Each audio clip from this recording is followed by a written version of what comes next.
Welcome to the Salmon Runs YouTube. Enjoy the video.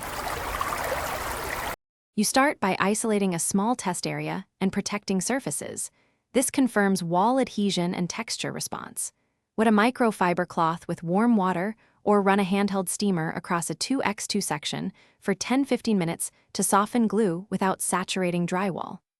Once the adhesive feels tacky, use a plastic putty knife at a low angle to lift softened paper and glue. Make sure to keep the steam moving to avoid soaking. You want glue pliable, not dripping.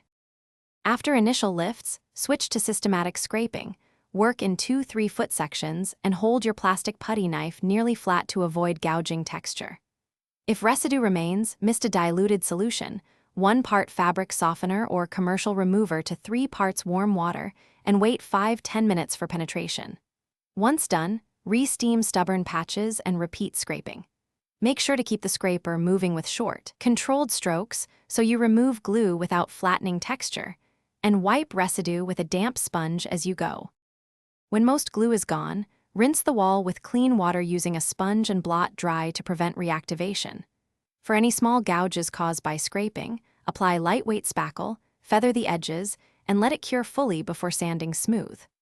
Once done, wipe dust away, then prime the repaired areas to seal any remaining adhesive traces and ensure even paint adhesion. If glue persists, try a stronger remover on a tiny test patch. Make sure to ventilate and rinse thoroughly after treatment. Thanks for watching. Consider subscribing if we helped you.